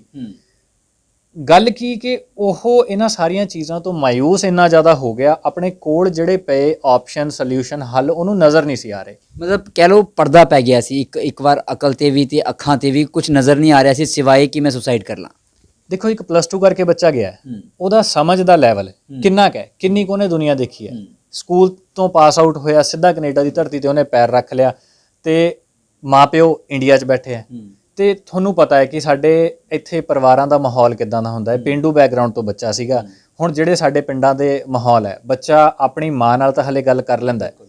ਇੱਕ ਪਿਓ ਦਾ ਦਬਦਬਾ ਘਰ 'ਚ ਇਦਾਂ ਹੁੰਦਾ ਹੈ ਜਾਂ ਪਿਓ ਦਾ ਇੱਕ ਹੋਲਡ ਇਦਾਂ ਬਣਿਆ ਹੁੰਦਾ ਹੈ। ਔਰ ਸਾਡੇ ਜਿਹੜੇ ਪੁਰਾਣੇ ਬਜ਼ੁਰਗ ਕਹਿ ਲਓ ਜਾਂ ਪਿੰਡਾਂ 'ਚ ਇੱਕ ਮਾਹੌਲ ਇਦਾਂ ਦਾ ਚੱਲਿਆ ਆਉਂਦਾ ਹੈ ਕਿ ਮਾਵਾਂ ਤਾਂ ਬੱਚੇ ਨਾਲ ਗੱਲ ਕਰ ਲੈਂਦੀਆਂ ਪਰ ਪਿਓ ਬੱਚੇ ਨਾਲ ਖੁੱਲ੍ਹ ਕੇ ਕਦੇ ਗੱਲ ਨਹੀਂ ਕਰਦਾ। ਸੋ ਮੈਂ ਇਸ ਵੀਡੀਓ ਦੇ ਜ਼ਰੀਏ ਮੇਰੀ ਰਿਕੁਐਸਟ ਵੀ ਹੈ, ਮੇਰੀ ਦੋਵੇਂ ਹੱਥ ਜੋੜ ਕੇ ਮਾਪਿਆਂ ਅੱਗੇ ਬੇਨਤੀ ਵੀ ਹੈ ਕਿ ਸਾਡਾ ਜਿਹੜਾ ਅਸਲੀ ਖਜ਼ਾਨਾ ਹੈ, ਮੈਂ ਵੀ ਇੱਕ ਬਾਪ ਹਾਂ, ਮੈਂ ਇਸ ਚੀਜ਼ ਨੂੰ ਸਮਝ ਸਕਦਾ। ਸਾਡਾ ਜਿਹੜਾ ਅਸਲੀ ਖਜ਼ਾਨਾ ਉਹ ਸਾਡੀ ਔਲਾਦ ਹੈ। ਅਸੀਂ ਸੁਨਹਿਰੇ ਭਵਿੱਖ ਦੇ ਲਈ ਅਸੀਂ ਉਹਨਾਂ ਨੂੰ ਵਿਦੇਸ਼ਾਂ 'ਚ ਭੇਜ ਰਹੇ ਹਾਂ। ਵਿਦੇਸ਼ਾਂ 'ਚ ਜਾਣਾ ਅੱਜ ਇੱਕ ਮਜਬੂਰੀ ਕਹਿ ਲਓ ਕਿ ਇੱਥੇ ਕੰਮਕਾਰ ਦੇ ਹਾਲਾਤ ਉਹਨੇ ਵਧੀਆ ਨਹੀਂ ਹੈ ਜਾਂ ਰੁਜ਼ਗਾਰ ਪਾਸੋਂ ਬੱਚੇ ਨੂੰ ਬਾਹਰ ਭੇਜਿਆ ਜਾਂਦਾ ਜਾਂ ਕਹਿ ਲਓ ਸਿਕਿਉਰਿਟੀ ਕਰਕੇ ਭੇਜਿਆ ਜਾਂਦਾ ਕਿ ਬੱਚਾ ਬਾਹਰ ਜਾਊਗਾ ਉਹਦਾ ਫਿਊਚਰ ਬਣ ਜਾਊਗਾ। ਸੋ ਬੱਚਿਆਂ ਨੂੰ ਆਪਣੇ ਤੋਂ ਦੂਰ ਕਰਨਾ ਸਾਡੀ ਮਜਬੂਰੀ ਹੈ। ਪਰ ਮੈਂ ਕਹਿੰਦਾ ਕਿ ਮਜਬੂਰੀ ਇੱਕ ਜਿਹੜੀ ਡਿਸਟੈਂਸ ਦੀ ਮਜਬੂਰੀ ਹੈ, ਪਰ ਦਿਲਾਂ ਤੋਂ ਅਸੀਂ ਉਹਨਾਂ ਨੂੰ ਦੂਰ ਨਾ ਕਰੀਏ। ਬੱਚਿਆਂ ਨਾਲ ਅਸੀਂ ਗੱਲ ਕਰੀਏ, ਬੱਚਿਆਂ ਨੂੰ ਸਾਨੂੰ ਦੋਸਤ ਬਣਾਉਣ ਦੀ ਜ਼ਰੂਰਤ ਹੈ। ਅਸੀਂ ਉਹਨਾਂ ਮੁਲਕਾਂ ਦੇ ਵਿੱਚ ਤਾਂ ਭੇਜ ਰਹੇ ਹਾਂ, ਪੱਛਮੀ ਸੱਭਿਅਤਾ ਨੂੰ ਅਡਾਪਟ ਕਰ ਰਹੇ ਹਾਂ ਕਿ ਉਹਨਾਂ ਦੀ ਸੋਚ ਵਧੀਆ, ਉੱਥੇ ਦਾ ਮਾਹੌਲ ਵਧੀਆ, ਸਾਨੂੰ ਨਾਲ ਨਾਲ ਆਪਣੀ ਸੋਚ ਵੀ ਓਨੀ ਤੇਜ਼ੀ ਨਾਲ ਬਦਲਣ ਦੀ ਜ਼ਰੂਰਤ ਹੈ। ਬੱਚਿਆਂ ਨੂੰ ਬੱਚਿਆਂ ਦੇ ਤਰੀਕੇ ਘੱਟ ਤੇ ਉਹਨਾਂ ਨੂੰ ਦੋਸਤ ਦੇ ਤਰੀਕੇ ਜ਼ਿਆਦਾ ਟਰੀਟ ਕਰੋ, ਤਾਂ ਕਿ ਜੇ ਉਹਨੂੰ ਕੋਈ ਦਿੱਕਤ ਪਰੇਸ਼ਾਨੀ ਉੱਥੇ ਆ ਵੀ ਰਹੀ ਹੈ, ਉਹ ਆਪਣੇ ਮਾਪਿਓ ਨਾਲ ਖੁੱਲ੍ਹ ਕੇ ਗੱਲ ਕਰ ਸਕੇ, ਕਿਉਂਕਿ ਉਹਦਾ ਹੱਲ ਤਾਂ ਅਲਟੀਮੇਟਲੀ ਮਾਪਿਓ ਨੇ ਹੀ ਕਰਨਾ ਹੈ, ਕੋਈ ਤੀਜਾ ਬੰਦਾ ਨਹੀਂ ਕਰ ਸਕਦਾ। ਜੇ ਉਹ ਬੱਚਾ ਝਿਜਕਦਾ ਨਾ ਹੁੰਦਾ, ਜਿਵੇਂ ਤੁਸੀਂ ਗੱਲ ਕਹੀ ਵੀ ਬੱਚਿਆਂ ਦੇ ਨਾਲ ਦੋਸਤ ਦੀ ਤਰ੍ਹਾਂ ਤੁਸੀਂ ਵਿਵਹਾਰ ਕਰੋ ਜਾਂ ਗੱਲਬਾਤ ਕੋਸ਼ਿਸ਼ ਕਰੋ, ਬੱਚਾ ਹਰ ਦਿਲ ਦੀ ਗੱਲ ਸਾਨੂੰ ਦੱਸੇ। ਜੇ ਉਹ ਆਪਣੇ ਪਿਤਾ ਜੀ ਤੋਂ ਇੰਨਾ ਝਿਜਕਦਾ ਨਾ ਹੁੰਦਾ, ਹੋ ਸਕਦਾ ਹੈ ਕਿ ਤੁਹਾਡੀ ਜਗ੍ਹਾ ਉਹਨੇ ਸਵੇਰੇ 5:30 ਵਜੇ 14 ਅਗਸਤ ਨੂੰ ਆਪਣੇ ਫਾਦਰ ਸਾਹਿਬ ਨੂੰ ਫੋਨ ਕੀਤਾ ਹੁੰਦਾ। ਬਿਲਕੁਲ ਜੀ, ਜੇ ਉਸ ਤਰ੍ਹਾਂ ਦਾ ਮਾਹੌਲ ਉਹਨੂੰ ਮਿਲਿਆ ਹੁੰਦਾ ਤਾਂ ਉਹਨੇ ਆਪਣੇ ਪਿਓ ਨੂੰ ਹੀ ਕਾਲ ਕਰਨੀ ਸੀ, ਆਪਣੇ ਫਾਦਰ ਨੂੰ ਹੀ ਕਾਲ ਕਰਨੀ ਸੀ। ਮੈਂ ਉਸ ਤੋਂ ਅੱਗੇ ਵੀ ਤੁਹਾਨੂੰ ਦੱਸਦਾ ਕਿ ਜਦੋਂ ਉਹਨੇ ਮੈਨੂੰ ਸਾਰਾ ਕੁਝ ਦੱਸਿਆ ਤਾਂ ਮੈਂ ਪਹਿਲੀ ਚੀਜ਼ ਉਹਨੂੰ ਇਹੀ ਕਹੀ ਵੀ ਕੋਈ ਨਹੀਂ, ਤੈਨੂੰ ਘਬਰਾਉਣ ਦੀ ਜ਼ਰੂਰਤ ਨਹੀਂ, ਤੇਰੇ ਪੇਰੈਂਟਸ ਨਾਲ ਗੱਲ ਮੈਂ ਕਰ ਲੈਣਾ, ਮੈਨੂੰ ਉਹਨਾਂ ਦਾ ਨੰਬਰ ਦਿਓ। ਉਹਨੇ ਮੈਨੂੰ ਨੰਬਰ ਭੇਜਿਆ। ਮੈਂ ਉਸੇ ਵਕਤ ਤਾਂ ਨਹੀਂ, ਮੈਂ ਵੀ ਹਿੰਮਤ ਕਰਕੇ ਤਕਰੀਬਨ 7:30-8 ਵਜੇ ਦੇ ਕਰੀਬ ਮੈਂ ਉਹਦੇ ਫਾਦਰ ਸਾਹਿਬ ਨੂੰ ਕਾਲ ਕੀਤੀ। ਉਹਦੇ ਫਾਦਰ ਸਾਹਿਬ ਨੂੰ ਜਦੋਂ ਮੈਂ ਕਾਲ ਕੀਤੀ ਤੇ ਜਦੋਂ ਮੈਂ ਉਹਨਾਂ ਨੂੰ ਦੱਸਿਆ ਕਿ ਤੁਹਾਡੇ ਮੁੰਡੇ ਦਾ ਇੱਦਾਂ ਮੈਨੂੰ ਫੋਨ ਆਇਆ ਸੀ ਤੇ ਉਹ ਥੋੜੀ ਦਿੱਕਤ ਪਰੇਸ਼ਾਨੀ ਦੇ ਵਿੱਚ ਹੈ, ਮੈਂ ਉਹਨਾਂ ਨੂੰ ਇਹ ਨਹੀਂ ਦੱਸਿਆ ਕਿ ਉਹ ਇਸ ਹੱਦ ਤੱਕ ਕਹਿ ਰਿਹਾ ਸੀ ਵੀ ਥੋੜੀ ਦਿੱਕਤ ਪਰੇਸ਼ਾਨੀ ਦੇ ਵਿੱਚ ਹੈ, ਤੁਸੀਂ ਮੈਨੂੰ ਇੱਕ ਵਾਰੀ ਆ ਕੇ ਮਿਲੋ। ਉਹ ਕਹਿੰਦੇ ਕੋਈ ਨਹੀਂ, ਵੀ ਮੈਂ ਇੱਕ ਅੱਧੇ ਦਿਨ 'ਚ ਆ ਕੇ ਮਿਲਦਾ। ਫਿਰ ਮੈਂ ਉਹਨੂੰ ਕਿਹਾ ਕਿ ਜੀ ਨਹੀਂ, ਇੱਕ ਅੱਧੇ ਦਿਨ ਦਾ ਟਾਈਮ ਨਹੀਂ ਹੈਗਾ, ਕਿ ਬੱਚਾ ਤੁਹਾਡਾ ਬਹੁਤ ਉੱਥੇ ਪਰੇਸ਼ਾਨੀ ਦੇ ਵਿੱਚ ਹੈ, ਤੁਸੀਂ ਕੋਸ਼ਿਸ਼ ਕਰੋ ਕਿ ਮੈਨੂੰ ਅੱਜ ਹੀ ਆ ਕੇ ਮਿਲ ਲਓ। ਤਾਂ ਉਹ ਮੇਰੇ ਕੋਲ ਆਏ, ਦਫ਼ਤਰ ਚੱਲ ਕੇ ਆਏ, ਲੁਧਿਆਣੇ ਮੇਰੇ ਆਫਿਸ ਦੇ ਵਿੱਚ ਆਏ ਤੇ ਉਹਨਾਂ ਦੇ ਬੱਚੇ ਦੇ ਮਾਤਾ ਜੀ ਵੀ ਨਾਲ ਸੀ। ਜਦੋਂ ਉਹਨਾਂ ਨੂੰ ਮੈਂ ਇਹ ਚੀਜ਼ ਦੱਸੀ ਕਿ ਤੁਹਾਡੇ ਬੱਚੇ ਦਾ ਮੈਨੂੰ ਫੋਨ ਆਇਆ ਤੇ ਬੱਚੇ ਦੀ ਆਹ ਵਰਡਿੰਗ ਸੀ, ਤਾਂ ਉਸ ਪਿਓ ਦਾ ਮਤਲਬ ਮੈਂ ਬਿਆਨ ਨਹੀਂ ਕਰ ਸਕਦਾ ਕਿ ਉਹ ਕੁਝ ਮਿੰਟਾਂ ਦੇ ਲਈ ਖਾਮੋਸ਼ ਹੋ ਗਏ, ਉਹ ਬੋਲ ਨਹੀਂ ਪਾਏ ਕਿ ਮੈਂ ਕੀ ਕਵਾਂ। ਫਿਰ ਥੋੜਾ ਪਾਣੀ ਪੂਣੀ ਪਿਆਇਆ ਉਹਨਾਂ ਨੂੰ। ਉਸ ਤੋਂ ਬਾਅਦ ਉਹਨਾਂ ਨੇ ਕਿਹਾ ਕਿ ਸਰ, ਕਹਿੰਦੇ ਦੇਖੋ, ਜਦੋਂ ਮੈਂ 23-23.5 ਲੱਖ ਰੁਪਏ ਆਪਣੇ ਬੱਚੇ ਤੇ ਲਾ ਸਕਦਾ, ਜੇ ਬੱਚੇ ਨੂੰ 3-4 ਲੱਖ ਦੀ ਹੋਰ ਲੋੜ ਹੈਗੀ ਵੀ ਸੀ ਅੱਜ, ਤਾਂ ਮੈਂ ਕਿਹਾ ਉਹ ਨਹੀਂ ਕਿਸੇ ਤਰੀਕੇ ਅਰੇਂਜ ਕਰ ਸਕਦਾ। ਕਹਿੰਦਾ ਬੱਚਾ ਮੇਰੇ ਨਾਲ ਗੱਲ ਤਾਂ ਕਰਦਾ।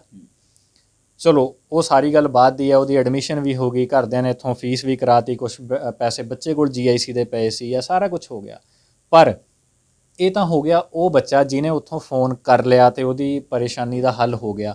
ਹਜ਼ਾਰਾਂ ਹੀ ਬੱਚੇ ਇੱਦਾਂ ਦੇ ਬਹੁਤ ਹੋਣਗੇ ਜਿਹੜੇ ਇੱਦਾਂ ਗੱਲ ਨਹੀਂ ਕਰ ਪਾਉਂਦੇ, ਜਾਂ ਉਹ ਬੱਚਾ ਖੁਦਾ ਨਾ ਖਾਸਤਾ ਕੋਈ ਗਲਤ ਕਦਮ ਚੱਕ ਲੈਂਦਾ ਤਾਂ ਸਿਰਫ ਤੇ ਸਿਰਫ ਇੱਕ ਅਖਬਾਰਾਂ ਦੀ ਖਬਰ ਬਣ ਕੇ ਰਹਿ ਜਾਣਾ ਸੀ ਕਿ ਬੱਚੇ ਨੇ ਕੈਨੇਡਾ ਦੇ ਵਿੱਚ ਕਿਸ ਕਾਰਨ ਕਰਕੇ ਕੋਈ ਗਲਤ ਕਦਮ ਚੁੱਕਿਆ। ਬਈ ਇੱਕ ਹੋਰ ਪੰਜਾਬੀ ਸਟੂਡੈਂਟ ਨੇ ਦੀ ਕੈਨੇਡਾ ਵਿੱਚ ਹੋਈ ਇਹ ਅਣਸੁਖਾਵੀਂ ਘਟਨਾ, ਕੁਝ ਵੀ ਹੋ ਸਕਦਾ ਸੀ ਇੱਦਾਂ ਦੇ। ਸੋ ਇਸ ਕਰਕੇ ਮੈਂ ਇਹ ਚੀਜ਼ ਸਮਝਿਆ ਕਿ ਬਾਕੀ ਚੀਜ਼ਾਂ ਅਸੀਂ ਕਰੀ ਜਾਣੀਆਂ। ਮੈਂ ਠੀਕ ਹੈ, ਮੇਰਾ ਇੱਕ ਕੰਮ ਹੈ, ਮੇਰਾ ਬਿਜ਼ਨਸ ਹੈ, ਮੈਂ ਇਹ ਤੋਂ ਰੋਟੀ ਕਮਾਉਣਾ, ਚੀਜ਼ਾਂ ਚੱਲਦੀਆਂ ਰਹਿਣੀਆਂ। ਅਸੀਂ ਦੱਸਦੇ ਹੀ ਰਹਿਣਾ ਕਿ ਠੀਕ ਹੈ ਜੀ, ਕੈਨੇਡਾ ਦੇ ਵਿੱਚ ਆਹ ਚੀਜ਼ ਹੁਣ ਹੋ ਰਹੀ ਹੈ, ਆਹ ਫਲਾਣਾ ਕਾਲਜ ਕਰ ਲਓ, ਇੰਨੇ % ਨੰਬਰਾਂ ਵਾਲਾ ਵੀਜ਼ਾ ਮਿਲ ਜੂਗਾ। ਪਰ ਇਹ ਚੀਜ਼ ਮੈਨੂੰ ਅੰਦਰੋਂ, ਇਸ ਚੀਜ਼ ਨੇ ਮੈਨੂੰ ਝੰਜੋੜ ਕੇ ਰੱਖਤਾ। ਤੁਸੀਂ ਯਕੀਨ ਮੰਨਿਓ, 2 ਰਾਤਾਂ ਮੈਂ ਤੇ ਮੇਰੀ ਫੈਮਿਲੀ, ਮੈਂ ਦੂਜੇ ਦਿਨ ਜਾ ਕੇ ਆਪਣੀ ਫੈਮਿਲੀ ਨਾਲ ਇਹ ਗੱਲ ਕੀਤੀ ਕਿ ਇਸ ਤਰ੍ਹਾਂ ਮੈਨੂੰ ਬੱਚੇ ਦਾ ਫੋਨ ਆਇਆ। ਉਹ ਰਾਤ ਮੈਨੂੰ ਵੀ ਨੀਂਦ ਨਹੀਂ ਆਈ ਪ੍ਰੋਪਰਲੀ। ਮੈਂ ਜਦੋਂ ਤੱਕ ਉਸ ਬੱਚੇ ਦਾ ਕੰਮ ਨਹੀਂ ਹੋ ਗਿਆ, ਉਹਨੂੰ ਨਵੇਂ ਕਾਲਜ ਤੋਂ ਆਫਰ ਲੈਟਰ ਨਹੀਂ ਮਿਲ ਗਈ, ਤਾਂ ਮੈਂ ਵੀ ਅੰਦਰੋਂ ਇਹ ਫੀਲ ਕਰਦਾ ਰਿਹਾ ਕਿ ਯਾਰ, ਕਿ ਉਸ ਬੱਚੇ ਵੱਲੋਂ ਕਿਤੇ ਕੋਈ ਮਾੜੀ ਖਬਰ ਨਾ ਆ ਜਾਵੇ। ਸੋ ਉਹ 2 ਦਿਨ ਦਾ ਜਿਹੜਾ ਸਮਾਂ ਸੀ, ਮੈਂ ਜ਼ਿੰਦਗੀ 'ਚ ਕਦੇ ਉੱਦਾਂ ਦਾ ਟਾਈਮ ਨਹੀਂ ਫੇਸ ਕੀਤਾ। ਮੈਂ ਕਦੇ ਉੱਦਾਂ ਦੀ ਕਾਲ ਨਹੀਂ ਸੁਣੀ, ਜਾਂ ਉਹ 2 ਦਿਨਾਂ ਦੇ ਵਿੱਚ ਮਾਨਸਿਕ ਸਥਿਤੀ ਜੋ ਮੇਰੀ ਸੀ, ਮਤਲਬ ਮੈਂ ਸ਼ਬਦਾਂ ਦੇ ਵਿੱਚ ਤੁਹਾਨੂੰ ਬਿਆਨ ਨਹੀਂ ਕਰ ਸਕਦਾ ਉਹ ਚੀਜ਼। ਅੱਛਾ, ਜਿਵੇਂ ਤੁਹਾਨੂੰ ਇਹ ਕਾਲ ਆਈ, ਇਸ ਨੌਜਵਾਨ ਦੀ ਕਾਲ ਆਈ, ਮੈਂ ਨਾਮ ਨਹੀਂ ਪੁੱਛਾਂਗਾ, ਮੈਂ ਇਹ ਤੁਹਾਨੂੰ ਇਨਸਿਸਟ ਵੀ ਨਹੀਂ ਕਰਾਂਗਾ, ਕਿਉਂਕਿ ਦੇਖੋ ਪ੍ਰਾਈਵੇਸੀ, ਕਿਉਂਕਿ ਉਹ ਮੁੰਡੇ ਨੇ ਇੰਨਾ ਹੀ ਕਹਿ ਤਾ ਕਿ ਤੁਸੀਂ ਇਹ ਮੇਰੀ ਕਹਾਣੀ ਲੋਕਾਂ ਤੱਕ ਦੱਸੋ, ਸੋ ਦੈਟ ਬਾਕੀ ਸਟੂਡੈਂਟਸ ਵੀ, ਨੌਜਵਾਨ ਵੀ ਤੇ ਮਾਪੇ ਵੀ ਅਲਰਟ ਹੋ ਸਕਣ ਤੇ ਉਹਨਾਂ ਨੂੰ ਇੱਕ ਸਬਕ ਮਿਲ ਸਕੇ। ਇਹ ਆਪਣੇ ਆਪ 'ਚ ਬਹੁਤ ਵੱਡੀ ਗੱਲ ਹੈ। ਸੁਨੀਲ ਜੀ, ਤੁਹਾਨੂੰ ਕਦੇ ਅਜਿਹਾ ਪਹਿਲਾਂ ਜ਼ਿੰਦਗੀ ਦੇ ਵਿੱਚ, ਕਦੇ ਜੇ ਆਪਾਂ ਜਦੋਂ ਦਾ ਤੁਸੀਂ ਇਹ ਆਪਣਾ ਸ਼ੁਰੂ ਕੀਤਾ ਹੈ ਕੰਸਲਟੈਂਸੀ ਦਾ ਕੰਮ, ਕਦੇ ਅਜਿਹਾ ਕੇਸ ਪਹਿਲਾਂ ਜ਼ਿੰਦਗੀ 'ਚ ਆਇਆ? ਨਹੀਂ ਜੀ, ਇਹ ਮੇਰਾ 10 ਸਾਲ ਦਾ ਕਰੀਅਰ ਦੇ ਵਿੱਚ ਇਹ ਇੱਦਾਂ ਦਾ ਮੈਂ ਪਹਿਲਾ ਕੇਸ ਦੇਖਿਆ। ਮਤਲਬ ਮੈਂ ਪਹਿਲਾਂ ਇੱਦਾਂ ਦੀ ਕਦੇ ਸਿਚੁਏਸ਼ਨ ਕੋਈ ਫੇਸ ਨਹੀਂ ਕੀਤੀ। ਚਲੋ, ਤੁਹਾਡੇ ਲਈ ਪਹਿਲਾ ਕੇਸ ਹੈ, ਲੇਕਿਨ ਤੁਸੀਂ ਇਸ ਗੱਲ ਨੂੰ ਕਿੰਨਾ ਕੁ ਮੰਨਦੇ ਹੋ ਕਿ ਅਜਿਹੇ ਹੋਰ ਪਤਾ ਨਹੀਂ ਕਿੰਨੇ ਕੁ ਕੇਸ ਹੋਣੇ ਨੇ ਜੋ ਸਾਹਮਣੇ ਆ ਹੀ ਨਹੀਂ ਸਕੇ? ਹਜ਼ਾਰਾਂ ਦੀ ਗਿਣਤੀ 'ਚ ਕੇਸ ਹੋ ਸਕਦੇ ਜੀ ਇੱਦਾਂ ਦੇ, ਜਿਹੜੇ ਜ਼ਿਆਦਾ ਪੈਸੇ ਲਾ ਕੇ ਕਿਉਂਕਿ ਜਦੋਂ ਬੱਚਾ ਇੱਥੋਂ ਜਾਂਦਾ ਹੈ ਤਾਂ ਬੱਚੇ ਨੂੰ ਲੱਗਦਾ ਹੈ ਕਿ ਮੈਂ 4-6 ਮਹੀਨੇ ਦੇ ਵਿੱਚ ਹੀ ਜਾਂਦੇ ਹੀ ਉੱਥੇ ਡਾਲਰਾਂ ਦੀ ਪਤਾ ਨਹੀਂ ਕਿਹੜਾ ਡਾਲਰਾਂ ਦਾ ਮੀਂਹ ਵਰ ਜਾਣਾ ਹੈ, ਮੈਂ ਪਿੰਡ 'ਚ ਵੱਡੀਆਂ ਵੱਡੀਆਂ ਅਸੀਂ ਕੋਠੀਆਂ ਖੜੀਆਂ ਕਰਦੇ ਨੇ, ਕਿਉਂਕਿ ਬੱਚਿਆਂ ਦੇ ਸੁਪਨੇ ਬਹੁਤ ਵੱਡੇ ਹੁੰਦੇ ਆ ਔਰ ਰਿਐਲਿਟੀ ਤੋਂ ਬੱਚੇ ਗਰਾਊਂਡ ਰਿਐਲਿਟੀ ਤੋਂ ਬਹੁਤ ਪਰੇ ਹੁੰਦੇ ਆ। ਕਾਰਨ ਕੀ ਕਿ ਬੱਚਾ 12ਵੀਂ ਤੱਕ ਘਰ ਦੇ ਮਾਹੌਲ ਦੇ ਵਿੱਚ ਰਿਹਾ, ਘਰੇ ਪੱਕੀ ਪਕਾਈ ਰੋਟੀ ਮਿਲ ਰਹੀ ਆ, ਉਹਨੂੰ ਬੈੱਡ ਤੇ ਬੈਠੇ ਹਰ ਚੀਜ਼ ਉਹਨੂੰ ਹਾਜ਼ਰ ਹੈ। ਜਦੋਂ ਬੱਚਾ 12ਵੀਂ ਤੋਂ ਬਾਅਦ ਇੱਕਦਮ ਬੱਚਾ ਕੈਨੇਡਾ ਜਾਂਦਾ ਹੈ, ਉਹਨੂੰ ਰੋਟੀ ਪਾਣੀ ਦਾ ਅਰੇਂਜਮੈਂਟ ਵੀ ਉਹਨੇ ਆਪ ਕਰਨਾ ਹੈ, ਜਾਣਾ ਆਣਾ ਵੀ ਆਪ ਕਰਨਾ ਹੈ, ਉਹਨੇ ਆਪਣਾ ਡੇਲੀ ਦੇ ਰੂਟੀਨ ਜਿਹੜੇ ਸਾਰੇ ਰੂਟੀਨ ਦੇ ਕੰਮ ਜਿਹੜੇ ਮੰਮੀ ਪਾਪਾ ਨੇ ਕਰ ਦੇਣੇ ਸੀ ਉਹ ਬੱਚੇ ਨੂੰ ਸਾਰੇ ਆਪ ਕਰਨੇ ਪੈਣੇ। ਫਿਰ ਪੜ੍ਹਾਈ ਦਾ ਵੀ ਬੋਝ ਹੈ ਤੇ ਨਾਲ ਨਾਲ ਕਮਾਈ ਦਾ ਵੀ ਬੋਝ ਹੈ ਕਿ ਅਗਲੇ ਸਮੈਸਟਰ ਦੀ ਮੈਂ ਫੀਸ ਵੀ ਕੱਢਣੀ ਹੈ। ਕਿਉਂਕਿ ਹਰ ਇੱਕ ਬੱਚੇ ਦੇ ਜਾਂ ਪਰਿਵਾਰ ਦੇ ਜੇ ਆਪਾਂ ਕਹਿ ਲਈਏ ਕਿ ਵਿੱਤੀ ਹਾਲਾਤ ਜਿਹੜੇ ਹੈਗੇ ਪੈਸੇ ਧੇਲੇ ਪਾਸੋਂ ਵੀ ਹਰ ਪਰਿਵਾਰ ਇੱਕੋ ਜਿਹਾ ਨਹੀਂ ਹੁੰਦਾ। ਕਈਆਂ ਪਰਿਵਾਰਾਂ 'ਚ ਮੈਂ ਇਹ ਚੀਜ਼ ਆਪ ਦੇਖੀ ਹੈ ਕਿ ਕਿਸੇ ਨੇ ਕਰਜ਼ਾ ਲੈ ਕੇ ਜਾਂ ਕਿਸੇ ਨੇ ਆੜ੍ਹਤੀਏ ਤੋਂ ਪੈਸੇ ਲੈ ਕੇ ਰਿਸ਼ਤੇਦਾਰਾਂ ਤੋਂ ਪੈਸੇ ਇਕੱਠੇ ਕਰਕੇ ਬੱਚੇ ਨੂੰ ਬਾਹਰ ਭੇਜਿਆ ਤੇ ਨਾਲ ਬੱਚੇ ਨੂੰ ਇਹ ਵੀ ਕਹਿ ਦਿੱਤਾ ਜਾਂਦਾ ਹੈ ਕਿ ਮੈਂ 6 ਮਹੀਨੇ ਦੀ ਸਾਲ ਦੀ ਤੇਰੀ ਫੀਸ ਕਰਤੀ ਹੈ ਪੁੱਤਰਾ, ਹੁਣ ਮੁੜ ਕੇ ਸਾਡੇ ਵੱਲ ਨੂੰ ਨਾ ਦੇਖੀ, ਸਾਡੇ ਹੱਥ ਖੜੇ ਆ, ਸਾਤੋਂ ਕੁਛ ਸਾਡੇ ਕੋਲ ਹੋਰ ਕੁਛ ਨਹੀਂ ਹੈਗਾ। ਸੋ ਮੇਰੀ ਬੱਚਿਆਂ ਅੱਗੇ ਵੀ ਰਿਕੁਐਸਟ ਹੈ ਤੇ ਪੇਰੈਂਟਸ ਅੱਗੇ ਵੀ ਰਿਕੁਐਸਟ ਹੈ ਕਿ ਜਾਣ ਤੋਂ ਪਹਿਲਾਂ ਆਪਣਾ ਬਜਟ ਜ਼ਰੂਰ ਮੈਨੇਜ ਕਰਕੇ ਇਹ ਜ਼ਰੂਰ ਦੇਖ ਕੇ ਜਾਓ ਕਿ 2 ਸਾਲ ਦੇ ਵਿੱਚ ਕਿੰਨਾ ਖਰਚਾ ਆਉਣ ਵਾਲਾ ਹੈ। ਕਿਉਂਕਿ ਹੁਣ ਜਿਹੜਾ ਆ ਕੋਵਿਡ ਦਾ ਟਾਈਮ ਚੱਲਦਾ ਹੈ, ਇਹ ਕੋਵਿਡ ਦੇ ਟਾਈਮ ਤੋਂ ਬਾਅਦ ਹੁਣ ਥੋੜ੍ਹਾ ਬਹੁਤ ਜੌਬਸ ਦੀ ਦਿੱਕਤ ਅੱਗੇ ਬੱਚਿਆਂ ਨੂੰ ਆ ਸਕਦੀ ਹੈ। ਵਜ੍ਹਾ ਕਿ ਜੌਬ ਲਾਸ ਇੰਡੀਆ ਦੇ ਵਿੱਚ ਵੀ ਬਹੁਤ ਹੋਏ ਆ, ਦੂਸਰੇ ਮੁਲਕਾਂ ਦੇ ਵਿੱਚ ਵੀ ਜਿਹੜੀ ਅਨਐਮਪਲੋਇਮੈਂਟ ਰੇਸ਼ੋ ਹੈ ਉਹ ਵਧੀ ਹੈ ਪਹਿਲਾਂ ਨਾਲੋਂ। ਉਹ ਵਧਣ ਕਰਕੇ ਹੋ ਸਕਦਾ ਹੈ ਨਵੇਂ ਬੱਚੇ ਜਾਣ, ਕਿਉਂਕਿ ਇੱਕ ਬੱਚਾ ਅਗਰ ਅੱਜ ਆਪਾਂ ਗੱਲ ਕਰੀਏ ਚੰਡੀਗੜ੍ਹ ਸ਼ਹਿਰ ਦੇ ਵਿੱਚ ਆਪਾਂ ਬੈਠੇ ਹਾਂ, ਚੰਡੀਗੜ੍ਹ ਨੂੰ ਟਰਾਈ ਸਿਟੀ ਕਹਿੰਦੇ ਆ ਕਿ 3 ਅਲੱਗ-ਅਲੱਗ ਸਟੇਟ ਤੋਂ, ਪੰਜਾਬ ਤੋਂ, ਹਰਿਆਣੇ ਤੋਂ, ਹਿਮਾਚਲ ਤੋਂ ਇੱਥੇ ਆ ਕੇ ਲੋਕ ਵਸਦੇ ਆ। ਜਦੋਂ ਇੱਕ ਬੰਦਾ ਨਵਾਂ ਆਉਂਦਾ ਉਹਨੂੰ ਚੰਡੀਗੜ੍ਹ ਦੇ ਵਿੱਚ ਜਦ ਕਿ ਉਹ ਸਿਰਫ ਕੁਛ 100 ਕਿਲੋਮੀਟਰ ਦੂਰ ਆਇਆ ਹੁੰਦਾ, ਉਹਨੂੰ ਪੈਰ ਜਮਾਉਣ ਨੂੰ ਟਾਈਮ ਲੱਗਦਾ ਹੈ, 4-6 ਮਹੀਨੇ ਲੱਗਦੇ ਆ। ਸੋ ਬੱਚਾ ਤਾਂ 7 ਸਮੁੰਦਰ ਪਾਰ ਦੂਜੇ ਮੁਲਕ ਦੇ ਵਿੱਚ ਗਿਆ ਹੈ ਜਿੱਥੇ ਭਾਸ਼ਾ ਦਾ ਸਭ ਤੋਂ ਵੱਡਾ ਫਰਕ ਹੈ, ਲੋਕਾਂ ਨੂੰ ਅਸੀਂ ਜਾਣਦੇ ਨਹੀਂ, ਉਹਨਾਂ ਦਾ ਕਲਚਰ ਕਿੱਦਾਂ ਦਾ ਨਹੀਂ ਜਾਣਦੇ। ਸੋ ਸਾਰੀਆਂ ਚੀਜ਼ਾਂ ਨੂੰ ਬੱਚੇ ਨੂੰ ਅਡੈਪਟ ਕਰਦੇ ਹੋਏ ਬੱਚੇ ਨੂੰ ਟਾਈਮ ਲੱਗਦਾ ਹੈ, ਬੱਚੇ ਨੂੰ ਉਹਨਾਂ ਦੇ ਅਨੁਕੂਲ ਹੋਣ ਨੂੰ ਟਾਈਮ ਲੱਗਦਾ ਹੈ। ਸੋ ਘਰਦਿਆਂ ਨੂੰ ਓਨਾ ਕੁ ਬੱਚੇ ਨੂੰ ਖਰਚਾ ਨਾਲ ਦੇ ਕੇ ਭੇਜਣਾ ਜ਼ਰੂਰੀ ਹੈ। ਘਰਦਿਆਂ ਨੂੰ ਵੀ ਥੋੜ੍ਹਾ ਸਪੋਰਟ ਬੱਚੇ ਨੂੰ ਕਰਨਾ ਚਾਹੀਦਾ, ਕਿਉਂਕਿ ਪੈਸੇ ਅੱਜ ਦਿੱਤੇ ਹੋਏ 2 ਸਾਲ 3 ਸਾਲ ਨੂੰ ਵਾਪਸ ਮੁੜ ਜਾਣਗੇ। ਮਾਂ ਪਿਓ ਦਾ ਜਿਹੜਾ ਅਸਲੀ ਧਨ ਬੱਚੇ ਹੈ, ਅਗਰ ਬੱਚੇ ਨਾਲ ਕੋਈ ਪੁੱਠੀ ਸਿੱਧੀ ਕੋਈ ਗੱਲ ਹੋ ਜਾਂਦੀ ਹੈ ਜਾਂ ਬੱਚਾ ਮਾਨਸਿਕ ਤਣਾਅ ਹੇਠ ਆ ਕੇ ਕੋਈ ਇੱਦਾਂ ਦਾ ਸਟੈਪ ਚੱਕ ਲੈਂਦਾ ਤਾਂ ਬਾਕੀ ਦੀਆਂ ਚੀਜ਼ਾਂ ਜ਼ਮੀਨ ਜਾਇਦਾਦ ਚੀਜ਼ਾਂ ਪਈਆਂ ਰਹਿ ਜਾਣੀਆਂ। ਉਹਨਾਂ ਚੀਜ਼ਾਂ ਦਾ ਕੀ ਕਰਨਗੇ? ਅਸੀਂ ਕੀ ਕਰ ਸਕਦੇ ਹਾਂ ਜੇ ਕੱਲ੍ਹ ਨੂੰ ਸਾਡੇ ਬੱਚੇ ਹੀ ਨਾ ਸੁਖੀ ਹੋਏ? ਅਸੀਂ ਇੱਕ ਸੁਖਾਵੇਂ ਭਵਿੱਖ ਦੀ ਕਲਪਨਾ ਕਰਦੇ ਹੋਏ ਉਹਨਾਂ ਨੂੰ ਬਾਹਰ ਭੇਜਦੇ ਹਾਂ ਅਤੇ ਉਹਦੇ ਲਈ ਜਿਹੜਾ ਬੱਚਿਆਂ ਦਾ ਅਤੇ ਮਾਪਿਆਂ ਦਾ ਆਪਸ ਦੇ ਵਿੱਚ ਕਮਿਊਨੀਕੇਸ਼ਨ ਹੈ, ਜਿਹੜਾ ਤਾਲਮੇਲ ਹੈ, ਉਹ ਬਹੁਤ ਜ਼ਿਆਦਾ ਚੰਗਾ ਹੋਣਾ ਜ਼ਰੂਰੀ ਹੈ। ਸੋ ਇਸੇ ਕਰਕੇ ਮੈਂ ਕਹਿੰਦਾ ਕਿ ਜਿਹੜਾ ਉਹਨਾਂ ਨੂੰ ਦੋਸਤਾਂ ਦੀ ਤਰ੍ਹਾਂ ਉਹਨਾਂ ਨੂੰ ਟਰੀਟ ਕਰਨਾ ਚਾਹੀਦਾ। ਸੋ ਬਾਕੀ ਮੇਰੀ ਤਾਂ ਜੀ ਮੈਂ ਰਿਕੁਐਸਟ ਕਰ ਸਕਦਾ, ਬਾਕੀ ਹੁਣ ਮਾਂ ਪਿਓ ਹੈ ਉਹ ਦੇਖਣ ਅਤੇ ਬੱਚੇ ਦੇਖਣ। ਬਿਲਕੁਲ, ਕਿਉਂਕਿ ਸੁਨੀਲ ਜੀ ਨੇ ਬਿਲਕੁਲ ਠੀਕ ਗੱਲ ਕਹੀ ਹੈ। ਇਸ ਮਾਮਲੇ ਦੇ ਵਿੱਚ ਵੀ, ਇਸ ਕੇਸ ਵਿੱਚ ਵੀ ਜੇ ਪਾਰਟੀਕੂਲਰਲੀ ਗੱਲ ਕਰੀਏ ਤਾਂ ਗਲਤੀ ਅਸੀਂ ਇਹ ਨਹੀਂ ਕਹਾਂਗੇ ਕਿ ਬੱਚੇ ਦੀ ਹੈ, ਬੱਚੇ ਨੇ ਆਪਣੇ ਪੇਰੈਂਟਸ ਨੂੰ ਨਹੀਂ ਦੱਸਿਆ, ਜਾਂ ਫਿਰ ਪੇਰੈਂਟਸ ਦੀ ਹੈ ਉਹਨਾਂ ਨੇ ਬੱਚੇ ਤੋਂ ਨਹੀਂ ਪੁੱਛਿਆ। ਪਰ ਇੱਕ ਰਿਸਪੈਕਟ ਹੁੰਦੀ ਹੈ, ਜਿਵੇਂ ਆਮ ਤੌਰ 'ਤੇ ਸਾਡੇ ਕਲਚਰ ਦੇ ਵਿੱਚ ਕੀ ਹੈ ਕਿ ਅਸੀਂ ਫਾਦਰ ਸਾਹਿਬ ਨਾਲ ਜ਼ਿਆਦਾ ਖੁੱਲ੍ਹ ਕੇ ਗੱਲ ਨਹੀਂ ਕਰ ਸਕਦੇ, ਜਾਂ ਇੱਕ ਝਿਜਕ ਰਹਿੰਦੀ ਹੈ, ਇੱਕ ਡਰ ਰਹਿੰਦਾ ਹੈ। ਉਹ ਡਰ ਬੇਸਿਕਲੀ ਡਰ ਨਹੀਂ ਹੁੰਦਾ, ਉਹ ਰਿਸਪੈਕਟ ਹੁੰਦੀ ਹੈ ਕਿ ਅਸੀਂ ਬੋਲਾਂਗੇ ਤਾਂ ਫਾਦਰ ਸਾਹਿਬ ਨੂੰ ਕਿਵੇਂ ਲੱਗਣਾ ਹੈ। ਜਾਂ ਉਹ ਬੱਚਾ ਦੇਖੋ ਕਿੰਨਾ ਕੁ ਅੰਦਰੋਂ ਤਕਲੀਫ 'ਚ ਹੋਣਾ, ਜੋ ਇਹ ਗੱਲ ਸੋਚ ਰਿਹਾ ਸੀ ਕਿ ਮੈਂ 23 ਲੱਖ ਮਾਪਿਆਂ ਦਾ 23.5 ਲੱਖ ਪਹਿਲਾਂ ਲਵਾਤਾ ਹੈ, ਮੈਂ ਹੋਰ ਕਿਹੜੇ ਮੂੰਹ ਨਾਲ ਪੈਸੇ ਮੰਗਾ। ਮਤਲਬ ਉਹ ਬੱਚੇ ਦੀ ਉਹ ਫੀਲਿੰਗ, ਉਹ ਮੇਰੇ ਖਿਆਲ 'ਚ ਨਾ ਮੈਂ ਸਮਝ ਸਕਦਾ ਅਤੇ ਨਾ ਕੋਈ ਹੋਰ ਸਮਝ ਸਕਦਾ, ਉਹ ਬੱਚਾ ਹੀ ਸਮਝ ਸਕਦਾ ਹੈ। ਜਾਂ ਫਿਰ ਉਸ ਪਿਤਾ ਨੂੰ ਜਦੋਂ ਸੁਨੀਲ ਜੀ ਨੇ ਦੱਸਿਆ ਹੋਣਾ ਵੀ ਇੱਦਾਂ ਇੱਦਾਂ ਫੋਨ ਆਇਆ ਅਤੇ ਬੱਚਾ ਕੁਝ ਕਹਿੰਦਾ ਤਾਂ ਉਸ ਪਿਤਾ ਦੇ ਦਿਲ 'ਤੇ ਕੀ ਬੀਤੀ ਹੋਣੀ ਹੈ। ਬਾਪੂ ਦੀ ਤਾਂ ਜਿਵੇਂ ਦੁਨੀਆ ਖਤਮ ਹੋਣ 'ਤੇ ਹੀ ਆਈ, ਮਗਰ ਇਹ ਹਾਲਾਤ ਉਦੋਂ ਹੋਏ ਹੋਣੇ ਨੇ। ਉਹ ਸੁਨੀਲ ਜੀ ਨੇ ਬਿਹਤਰ ਦੱਸਿਆ, ਕਹਿੰਦੇ ਮੇਰੇ ਕੋਲ ਸ਼ਬਦ ਨਹੀਂ ਮੈਂ ਬਿਆਨ ਕਰ ਸਕਾਂ ਉਹਨਾਂ ਦੇ ਜਜ਼ਬਾਤਾਂ ਨੂੰ। ਪਰ ਰਣਜੀਤ ਬਾਵੇ ਦਾ ਇੱਕ ਗਾਣਾ ਭਾਜੀ, ਉਹ ਕਹਿੰਦਾ ਵੀ ਰੋਟੀ ਖਾਧੀ ਹੈ ਕਿ ਨਹੀਂ ਇਕੱਲੀ ਮਾਂ ਪੁੱਛਦੀ, ਕਿੰਨੇ ਡਾਲਰ ਕਮਾਉਣਾ ਹੈ ਬਾਕੀ ਸਾਰੇ ਪੁੱਛਦੇ। ਲੋਕਾਂ ਨੂੰ ਇਹੀ ਦਿਖਦਾ ਹੈ ਜੀ ਮੁੰਡਾ ਤਾਂ ਵਿਦੇਸ਼ ਚਲਾ ਗਿਆ, ਡਾਲਰ ਕਮਾਉਂਦਾ ਹੋਣਾ, ਪਾਊਂਡ ਕਮਾਉਂਦਾ ਹੋਣਾ ਅਤੇ ਹੁਣ ਤਾਂ ਚੰਗੀਆਂ ਮੌਜਾਂ ਲੱਗੀਆਂ ਹੋਣੀਆਂ। ਪਰ ਇਹ ਨਹੀਂ ਪਤਾ ਵੀ ਅਸਲ ਹਾਲਾਤ ਕੀ ਨੇ, ਬਈ ਉਹ ਬੱਚਾ ਉੱਥੇ ਸੁਸਾਈਡ ਕਰਨ ਨੂੰ ਵੀ ਮਜਬੂਰ ਹੋ ਸਕਦਾ ਹੈ। ਇਹ ਕਿਸੇ ਨੂੰ ਵੀ ਨਹੀਂ ਦਿਖਦਾ, ਡਾਲਰ ਅਤੇ ਪਾਊਂਡ ਸਭ ਨੂੰ ਦਿਖਦੇ ਨੇ। ਅਤੇ ਮੇਰੀ ਅਪੀਲ ਹੱਥ ਜੋੜ ਕੇ, ਕਿਉਂਕਿ ਸੁਨੀਲ ਜੀ ਦਾ ਬਹੁਤ ਧੰਨਵਾਦ ਕਰਾਂਗਾ ਮੈਂ, ਕਿਉਂਕਿ ਐਡਵਰਟੀਜ਼ਮੈਂਟ ਕਰਨੀ, ਪੈਸੇ ਦੇ ਕੇ ਦੇਖੋ ਐਡ ਲਾਣੀ ਬੜੀ ਸੌਖੀ ਹੈ।